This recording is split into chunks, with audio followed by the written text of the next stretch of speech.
मनोज सिंह काका, अदानी का मुद्दा कांग्रेस रोज उठा रही है, हर दिन उठा रही है, बाकी पार्टियां उसको उतने जोर से नहीं उठा रही हैं। क्या वजह है? कांग्रेस को लगता है कि यह मुद्दा जरूरी है, अहम है, शायद इसमें चुनावी फायदा भी है। आपको नहीं लगता है क्या समाजवादी पार्टी को? नहीं, समाजवादी पार्टी को जो भी देश में जिस तरह के भी भ्रष्टाचार हैं सभी की जांच होनी चाहिए। और मानक लोकतंत्र हमेशा नैतिक जिम्मेदारियों से भी चलता है, उसमें नैतिक दायित्व होते हैं। अगर जेपीसी की मांग पूरा विपक्ष कर रहा था, हमारी भी पार्टी कर रही थी, जिस व्यक्ति के शेयर जब गिरे तो 7 लाख करोड़ रुपए नुकसान हुए।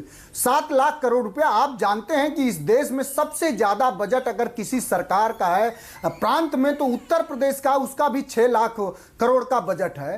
तो जब इस देश के पब्लिक सेक्टर की कंपनियां उस समय उसमें निवेश कर रही थी और उस समय उसके इक्विटी शेयर खरीद रही थी, जब अडानी की कंपनियां बेतहाशा रूप से गिर रहा था, उसके सारे शेयर टूट रहे थे, तो देश की जो पब्लिक सेक्टर की कंपनियां हैं वो देश के आम जनमानस का पैसा है। इसको तो आप भी मानते होंगे और पूरा देश मानता होगा। तो आम जनमानस अगर ये चाह रहा है कि जिस देश में आप विपक्षी नेताओं के यहाँ, जिस देश में आप जो आपको चंदा न देते हो, जिस देश में जो लोग आपके खिलाफ बोलते हैं उनके यहाँ अगर रोज ईडी और सीबीआई जा रही है, तो अडानी की ईडी और सीबीआई से जांच क्यों नहीं हो सकती? क्या ईडी और सीबीआई या से ऊपर हैं अडानी, या अडानी इस देश से ऊपर हैं? और देश के माननीय प्रधानमंत्री जी से अगर इस देश की जनमानस जिनको चुनी है, अगर ये नौजवान सवाल कर रहे हैं कि साहब आपने तो कहा था कि 2 करोड़ रोजगार हर साल देंगे, रामदेव जी ने आपके समर्थन में कहा था, आपने कहा कि 15 लाख आ जाएंगे सबके खाते में।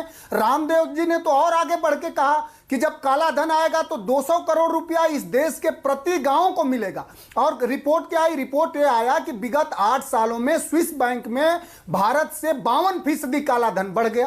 तो ये सब बुनियादी सवाल है। जब उत्तर प्रदेश में, अच्छा दूरबीन का हमेशा गृह मंत्री जी दूरबीन को लेके बहुत सजग रहते हैं। जब एक बार उन्होंने दूरबीन का भाषण दिया तो उत्तर प्रदेश में लखीमपुर खीरी में उन्हीं के सहयोगी मिनिस्टर के बेटे ने किसानों को कुचल दिया। अब दूरबीन का जो भाषण अब दे रहे हैं उत्तर प्रदेश में, हम लोग तो, हमारे राष्ट्रीय नेता ने तो कभी किसी पर व्यक्तिगत टिप्पणी नहीं करी है, ना श्रद्धेय नेताजी और डॉक्टर लोहिया भी। आप बताइए अगर एक हम लोगों ने कभी किसी पर व्यक्तिगत टिप्पणी करी हो? हम तो इसको मानने वाले हैं कि ऐसी बानी बोलिए मन का आपा खोए, औरन को शीतल करें आपो शीतल हो। लेकिन जो बुनियादी सवाल है, उत्तर प्रदेश में शिक्षा मित्र सड़कों पर हैं साहब। चलिए, कम से कम मनोज सिंह काका, आपने ये तो कहा कि पवन खेड़ा ने वो बयान देकर सही नहीं किया। कम से कम आपने ये तो माना कि कांग्रेस के बयान से आप असहमत हैं, वो निजी टिप्पणी है, ऐसे बयान नहीं देने चाहिए। देखिए,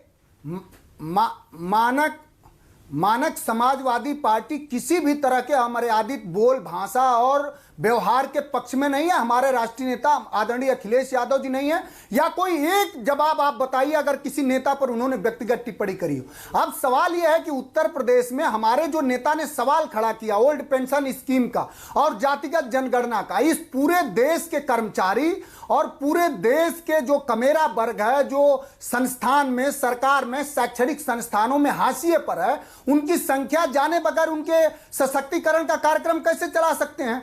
तो ये सरकार अगर चाहती है कि सबकी हिस्सेदारी तय हो तो प्रधानमंत्री जी से ये अपील है कि आप जातिगत जनगणना कराइए देश में। अच्छा, जरा ये भी जवाब दे दीजिए, एक और जवाब दे दीजिए। चूंकि अडानी, ये जो अभी ये चल रहा था, नीतीश कुमार बोले कांग्रेस अभी भी संभल जाए, देर हो रही है विपक्षी एकजुटता के लिए, वरना क्या होगा आप समझिएगा। उस पर कांग्रेस की तरफ से जवाब आया, हाँ हम भी चाहते हैं लेकिन पहले आई लव यू कौन बोलेगा?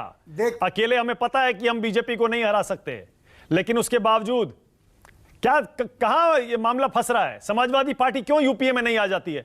आलोक शर्मा तो कह रहे हैं हम कोशिश कर रहे हैं यूपीए बड़ा हो जाए, क्यों नहीं आ रहे आप यूपीए में? मानक समाजवादी पार्टी इस देश के उस प्रांत की सबसे बड़ी पार्टी है जिस प्रांत में 80 सीटें हैं। और हमारे नेता हमेशा जन सरोकारों के, देश के जन सरोकारों के सवालों के साथ खड़े हैं। वो लोग जवाब देंगे। अब देखिए, ऐसा नहीं है कि जो जीतते रहते हैं उनकी जवाबदेही नहीं होती है। 1947 से लेकर 1964 तक 16 साल नेहरू जी भी इस देश के प्रधानमंत्री रहे, लेकिन क्या उन पे सवाल नहीं खड़ा हुए? 11 साल इंदिरा गांधी जी रहे, क्या सवाल नहीं खड़े हुए? आप नरेंद्र मोदी जी से, अगर देश के माननीय प्रधानमंत्री जी से इस देश का बेरोजगार ये जानना चाह रहा है कि आपने अपने लिए तो 8,000 करोड़ की जहाज खरीदी, कोई बात नहीं, आप अपने लिए सेंट्रल विस्टा बनवा रहे हैं 25,000 करोड़ का। अगर देश का गरीब किसान अरे क्या नौजवान बात कर रहे हैं, चाह रहा सेंट्रल है कि विस्टा उसके प्रधानमंत्री अपने लिए थोड़े बनवा रहे हैं। उसके घर से निकली बेटियों को आपके भी रोजगार मिले सांसद तो क्या बैठेंगे बुराई है? उसमें। कैसी बात कर रहे हैं, सेंट्रल विस्टा अपने लिए बनवा रहे हैं, सारे सांसद बैठेंगे उसमें, आपको पता है। नहीं नहीं, हमारे क्या अब भी सांसद इस देश के सदन में नहीं बैठ रहे हैं? वही सबसे जरूरी काम था। तो कह इस दीजिए कि देश जब में नया वाला बेरोजगारी बनेगा का आपके जो सवाल सांसद है, उसमें नहीं कितना बड़ा बैठेंगे। सवाल है। कह दीजिए हम भुखमरी बॉयकॉट का करेंगे, सवाल हम है। पुराने वाले में ही बैठेंगे। अरे सांसद मानक जी, आप जैसा आप प्रतिष्ठित पत्रकार क्या बात कर रहा? जो संस्थान बन रहे हैं उसमें सभी के बैठेंगे, जनता जिसको चुनेगी। लेकिन सवाल है कि क्या उसके बरक्स और कुछ जरूरी सवाल नहीं थे? ठीक है, पूरी ओके। दुनिया में भुखमरी में हमारी ओके, क्या ऑल हालत राइट, है? ओके। अशिक्षा सेंट्रल की विस्टा पर है। फिर बहस करेंगे, मुझे पता है अभी 2024 आते आते ये मुद्दा भी फिर गर्म होगा, क्योंकि उससे पहले लगता है वो सेंट्रल विस्टा भी शुरू हो जाएगा।